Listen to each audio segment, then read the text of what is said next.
What's going on, ladies and gentlemen? This episode of the podcast is sponsored by 101 CBD.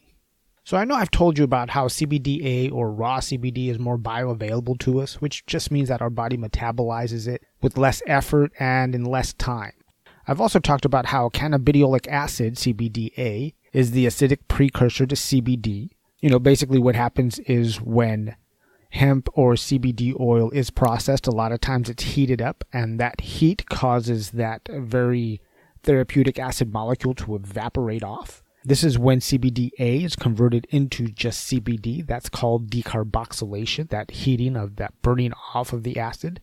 And now I want to share something else about raw CBD. So CBDA isn't known to bind directly to the CB1 and CB2 receptors. Instead, it interacts with the endocannabinoid system as an inhibitor to the COX-2 enzymes, which gives CBDA a bigger potential to reduce inflammatory activity throughout the body. Now, what does that mean exactly, that it inhibits the COX-2 enzymes? Well, check it out. It's known that the COX-2 enzymes are associated with inflammation after injury or infection. So by blocking that COX-2 enzyme, CBDA can relieve inflammation and associated pain a lot easier, a lot quicker. And that raw CBD, that CBDA, is what you get in every product from 101 CBD. It doesn't matter what you're taking, whether it's the tincture, or it's one of the different topicals that they have, or even if it's the tincture for your pets. I know I've got to go down and get some more bacon flavor CBD oil for my dog Dante. Yeah, he does get his own blend. And that's because I can't give him the flavors that I like to take, because I like to take, like peppermint or the citrus flavor. And some of those blends have essential oils that may cause injury to my pets. So that's why my dog Dante gets a bacon flavor. They also make a salmon flavor for cats. But anyways, I think I got off topic there. Go over to 101cbd.org, take a look at all the products that they have, and order yourself and your pet some CBD. And don't forget at checkout to use coupon code IMGS25 to get 25% off of that order. And also, once again, I want to mention Delta Leaf Labs. And that is because they have a bunch of really smart people over there that have developed a plant DNA sex testing kit, which helps you identify what the sex of your cannabis plant is 4 times faster. All you have to do is take a small sample from your plant, send that sample into the lab. A couple of days after they get it, you'll know exactly what you're working with. Now, they told me they've also got a couple of new tests available. One of them is the cannabinoid test, which identifies THC and CBD. So go over to deltaleaflabs.com and order your plant DNA sex testing kits today. And also don't forget at checkout to use coupon code IMGS10 to get 10% off of that order. All right, now let's start the show.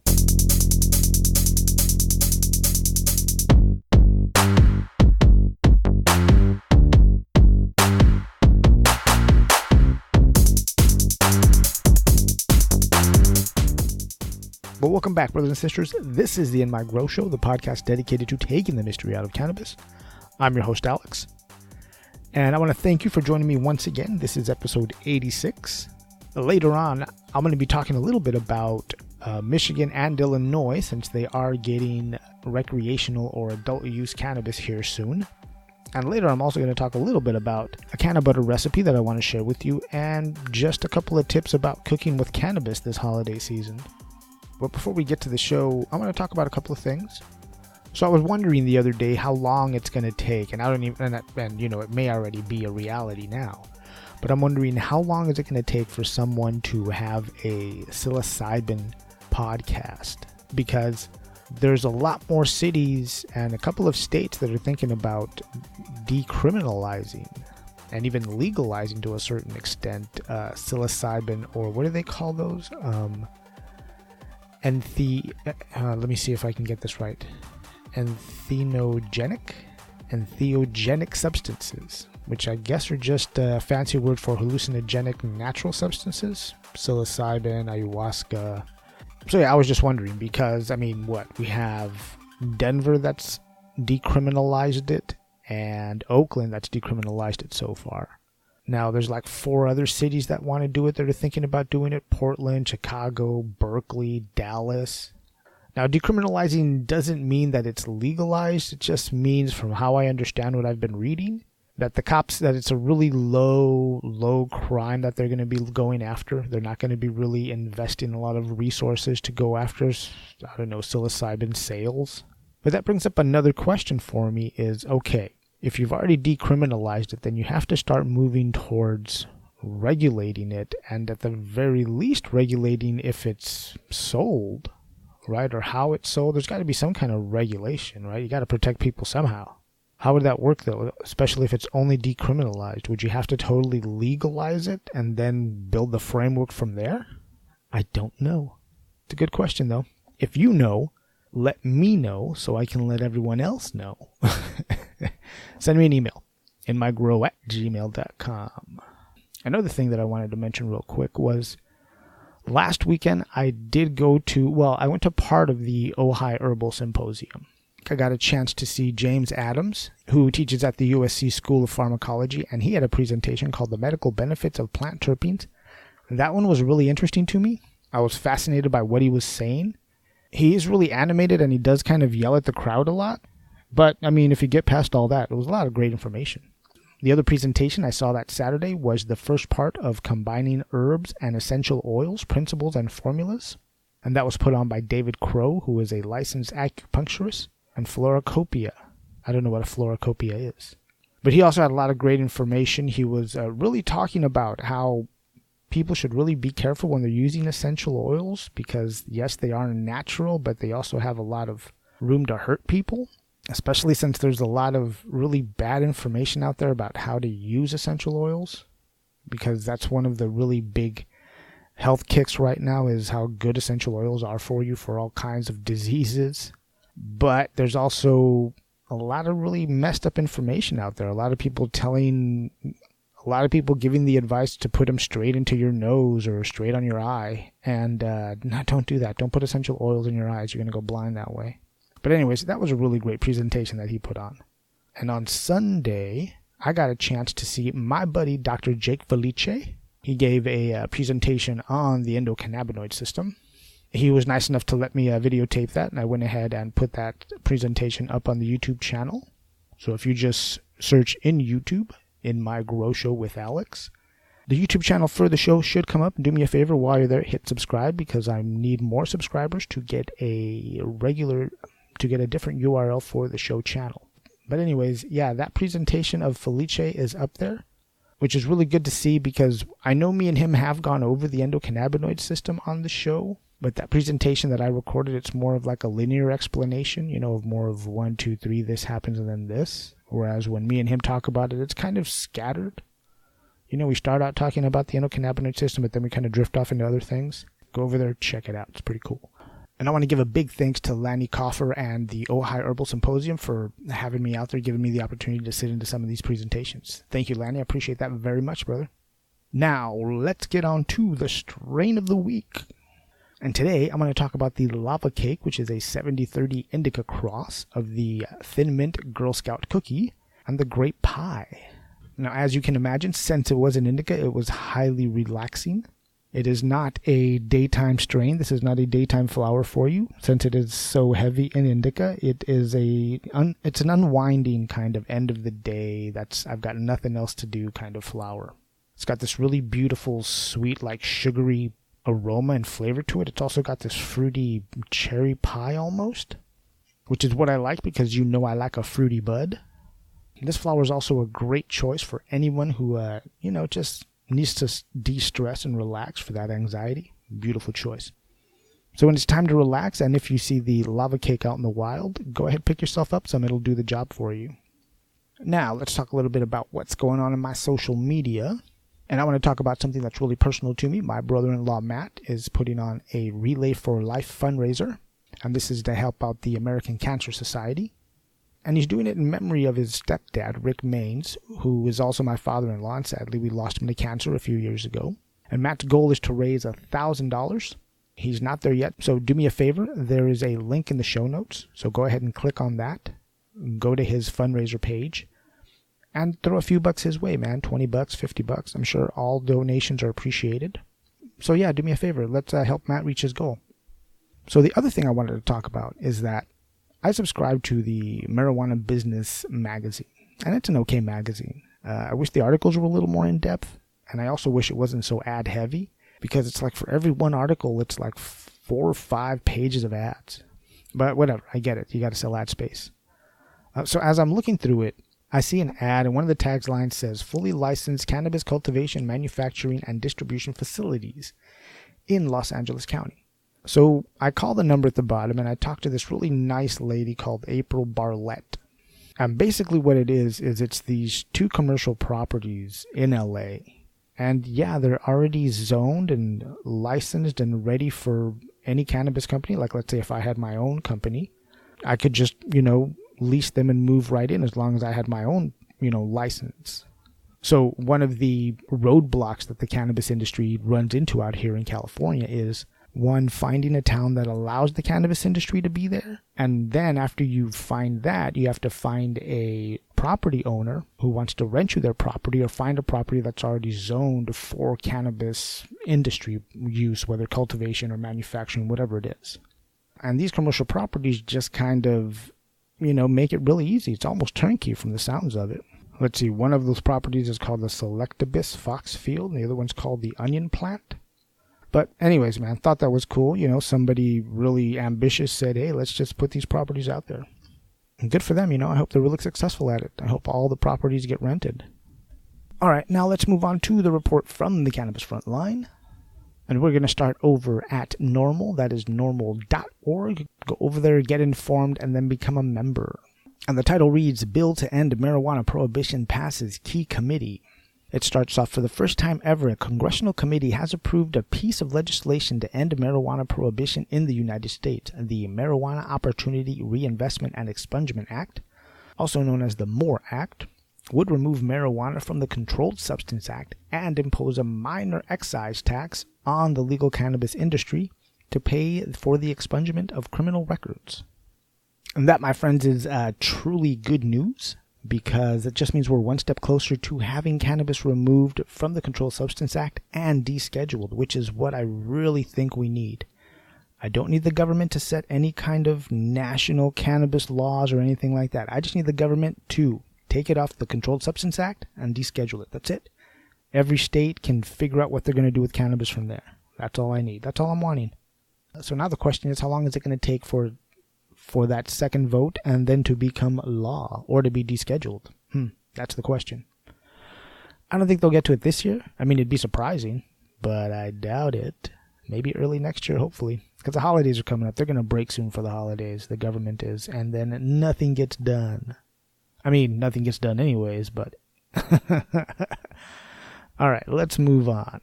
So I want to revisit that resolution for the El Paso City Council in El Paso, Texas, who wanted to adopt a cite and release program for cannabis. So how it broke down was that if you were caught with more than 4 ounces of cannabis, instead of going directly to jail and waiting in jail to be, to have your day in court, they were going to cite you and let you go, and you'd have to show up for your court date.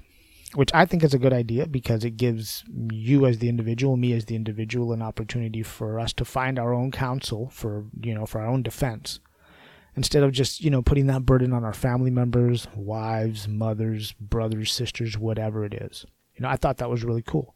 Once again, just because you get cited and released, that doesn't mean that anything's decriminalized. They could still, fine you a few $1,000s and throw you in jail for a year if you have, 4 ounces or over 4 ounces of cannabis in El Paso, Texas. But, at least you don't have to wait in jail for that time. So I thought that was good on them, good on the El Paso City Council. That was a great move. Why does this interest me so much? Because it's way over in Texas.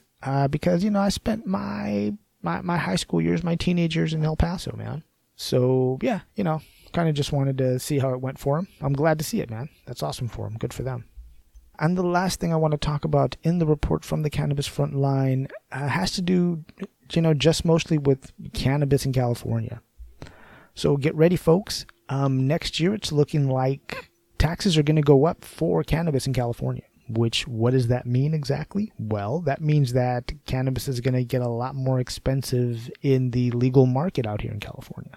Because typically when taxes on cannabis go up, that just gets passed along to the consumer. So it looks like, the pot shops are going to get a little price increase after the new year. That'll be interesting. But this is what I don't see, is by how much are those licenses and fees going to go up How much are those taxes going up? We don't know yet, I guess. Or maybe it's just not in this article. I'm looking at an article from the Times Standard, and it is titled California to Increase Cannabis Taxes in New Year. And it also doesn't say who it was written by. Oh no, here we go. It was written by Ruth Schneider. So yeah, there you go, California. All your legal weed is about to get more expensive. What does this mean exactly? Well, for one thing, it means that the black market's just going to look that much more attractive in 2020. Because, see, the black market doesn't have to pay taxes or regulations or all that. So the weed is cheaper. But on the downside of that, just like we saw with the vape cartridges, while the products are cheaper, the flower, cartridges, the shatter, it is not tested. It is not regulated. Who knows what is in it? Who knows what you're smoking? You could be smoking concentrated pesticides. You don't know. I don't know. Don't get me wrong, though. Don't misunderstand me. I still have a gray market pot dealer because sometimes, hey, I'm on a budget too sometimes. I can't afford that expensive dispensary weed all the time, So, whatever. It's just a reality.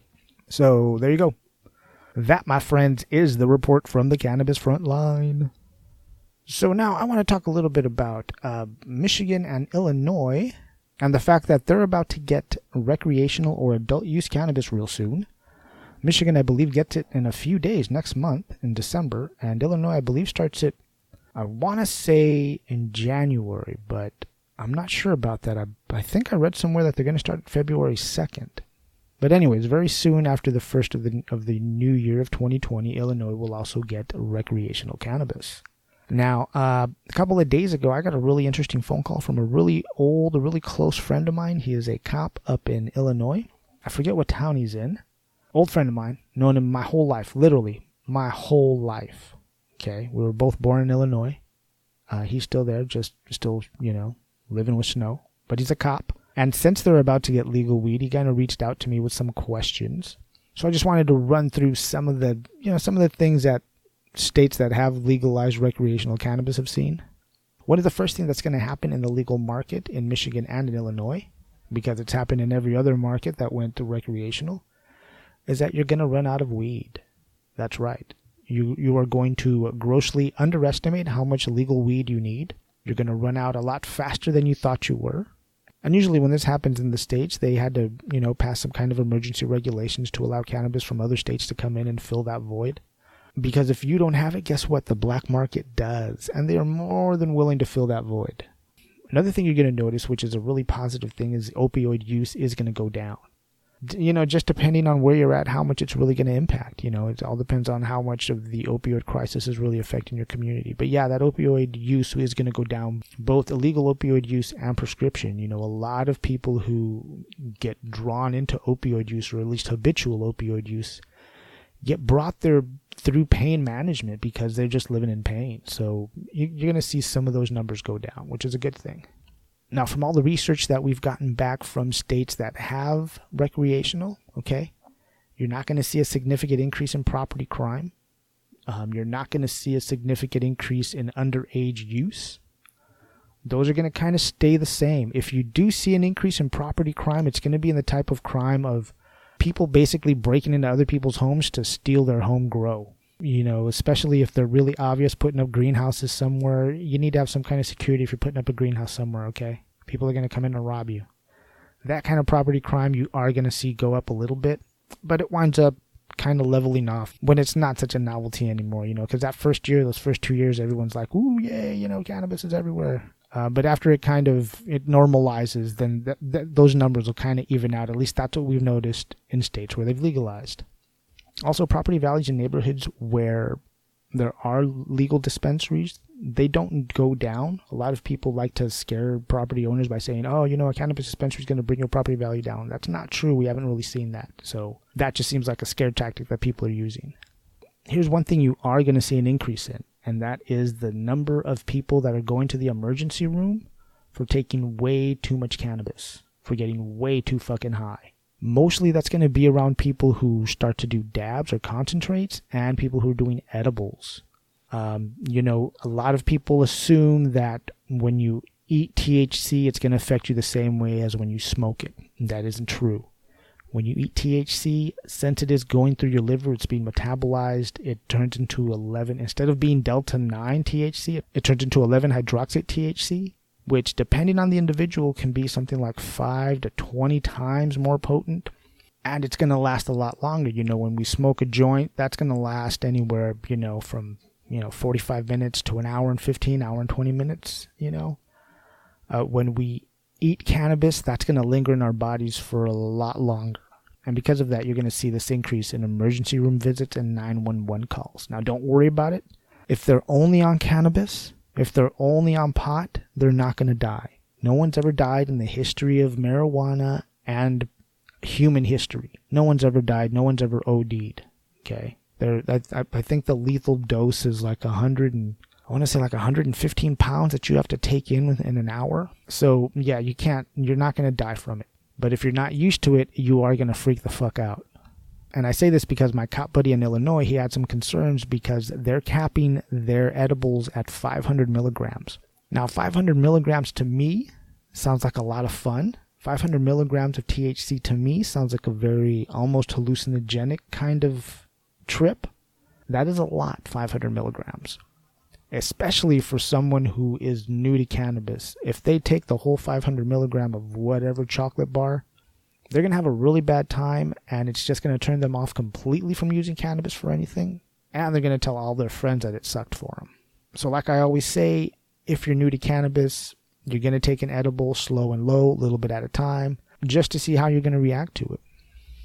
Another thing I want to talk about is traffic collisions and deaths due to traffic collisions because of driving while under the influence of marijuana, of cannabis. Okay, so I'm going to read to you what I found.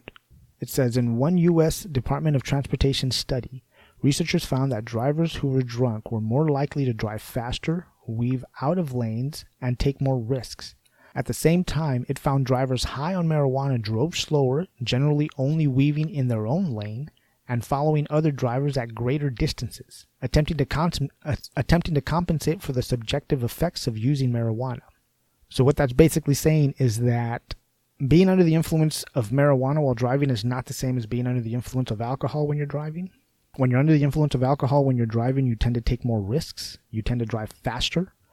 Whereas when you're driving under the influence of cannabis, you tend to drive slower. You tend to take less risks. I'm not saying one is better than the other. You shouldn't be driving intoxicated anyways. You shouldn't be driving impaired. That's the big thing, is impairment. In my eyes, impairment's key. So I hope this helps Michigan and Illinois have a broader and more wider conversation about cannabis. Especially now that it's going recreational. It's going, adult use legal. Good luck everybody out in Michigan and Illinois. If you have any questions, send me an email in mygrow@gmail.com. All right, now I want to talk a little bit about cooking with cannabis. I figured it'd be a good topic to talk about since the holidays are coming up. I'm going to go over just a really quick Cannabutter recipe that I've used in the past. And to start off with that recipe, first we have to decarboxylate our cannabis, which means that we have to make sure that all of the acid compounds evaporate off. We have to heat up our flour so the acid compounds evaporate off and kind of activate the psychedelic or the intoxicating compounds in the cannabis. The THCA turns into THC, and that's how we get our funny feeling of being high. In order to do this, I usually spread my cannabis out on a cooking sheet. First, I line the cookie sheet with foil paper. Then I break up the cannabis a little bit, and I will set my oven at about, probably about 225, 250. No higher than that, because a lot of home ovens, they're not really calibrated exactly to what the dial says. So they may run, 20 degrees higher. And also we have to remember that, some ovens get hot pockets. Literally, they're, pockets of hotter air than others. I mean, my oven's not that big, but hey, because I don't want to go too high heat and have all the cannabinoids evaporate off. Because if I remember right, THC will evaporate off at anything higher than 365. So as I was saying, I don't put my oven any higher than 250. And I don't think I go lower than 225. So that's about a good range for it. And once my oven is preheated, I'm going to go ahead and slide the broken up cannabis on top of the cookie sheet into the oven. I'm going to put another piece of foil paper on top of that. the thinking there is if anything's going to evaporate off, it's just going to kind of stay in a little pocket above the weed on top of the foil, like under the foil. Does that make sense? So yeah, no longer than 30-45 minutes. And know this, when you are decarboxylating your weed in your oven, it is going to make your whole house smell like cannabis. Okay? Anybody walking by, your neighbors jogging by, they're going to know that that is the weed house. Just be prepared. That's all I'm saying. Maybe you want to make some bacon. Bacon always helps cover the smell of cannabis. Maybe you want to make some bacon at the same time. Hey, that'd be actually kind of good. So, anyways, all right. 30-45 minutes in the oven. You take it out. It is now what's called activated or decarboxylated. And it's going to look a little brown, a little crispy. That's okay. That's just the way it's going to look. Leave that piece of foil paper on there so it can cool. As it's cooling, because you want those oils, those terpenes, everything else to settle back on into the flour. At least that's how it was explained to me, so I just do it. I don't know if it's actually scientifically correct. That's just how it was explained to me. So that's how I do it. All right, and after it's cooled down completely, then it is ready. It is activated. Next thing I'm going to do is get my butter. I usually get like an 8-ounce little tub of Kerrygold butter. It's this organic butter. It's like an Irish butter. And I've got a little like 3-cup, 4-cup crock pot that I use to make this butter or to make infused oils, which is all this is. This is just an infused butter. So I plug my little crock pot in, let it get nice and hot, put the butter in, let it get all nice and melty, and then I just add the flour to it. And I'm going to let the flour be in that crock pot of butter for about 3 to 4 hours. And the reason we use butter to do this is because the trichomes on cannabis, on the cannabis flower, the oils are what's called hydrophobic, meaning that water will not wash them off. So we need to strip the plant material of the oil by using either a fat, like a butter, or another kind of oil, or coconut oil, and olive oil, some kind of fat. Or you can use alcohol, which that's a whole other type of infusion, man. Yeah. Anyways, so after about 3 to 4 hours, that butter is ready. I'm going to get out as much of that plant material as I can, all those big whole chunks. Now, I usually just, when I put the flour in the butter, originally the very first time, I just put it in. Some people like to put it in like some cheesecloth to keep it all in a little tea bag. I don't. I just put it in and I just filter it out later. So that's what I'm going to do. I'm going to spoon out all the big chunks, put it aside, put it in something that I am going to actually squeeze out like a tea bag.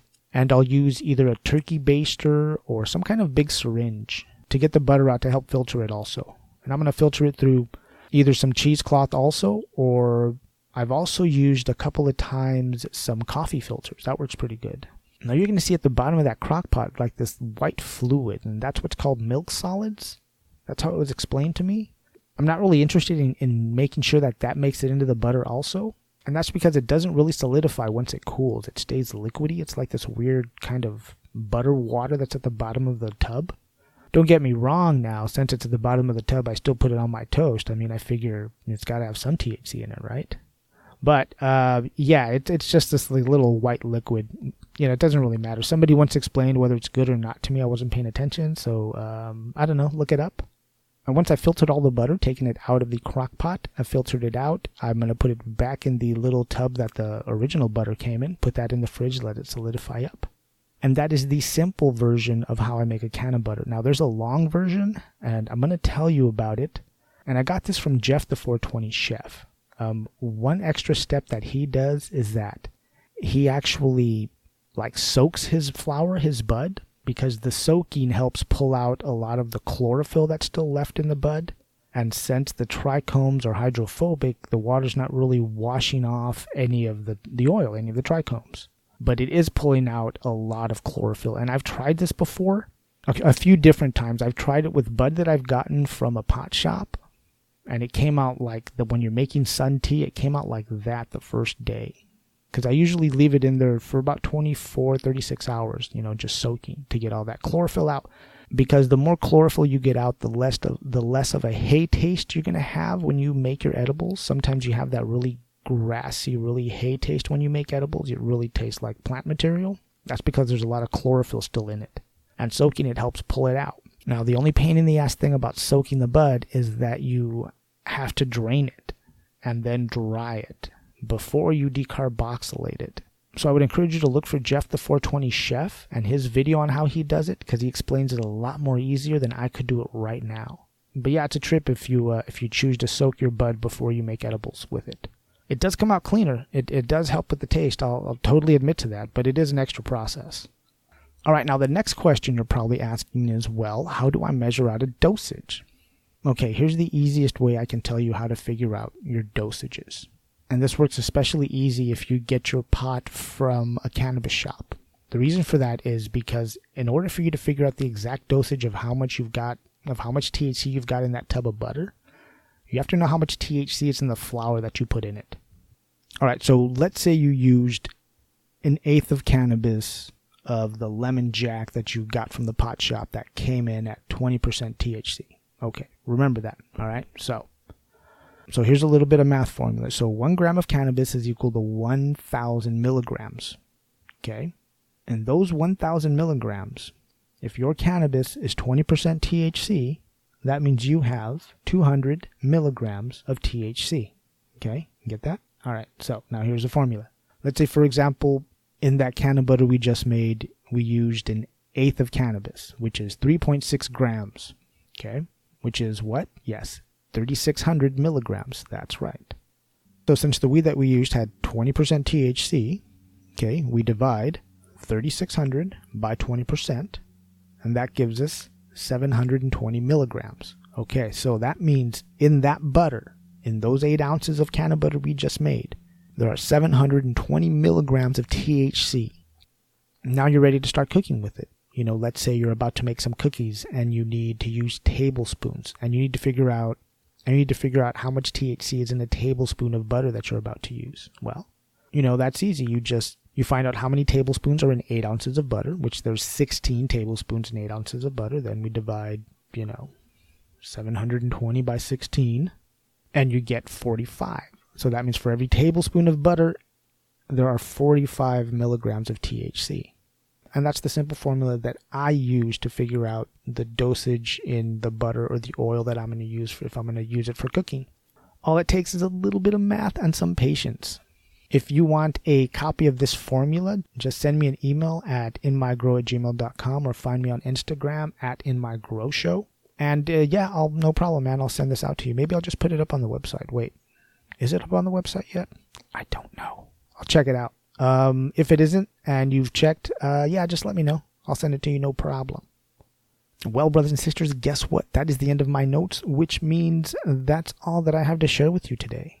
Don't forget, if you have a question or a comment about this episode, send me an email to inmygrow@gmail.com, or, like I said, find me on Instagram at inmygrowshow.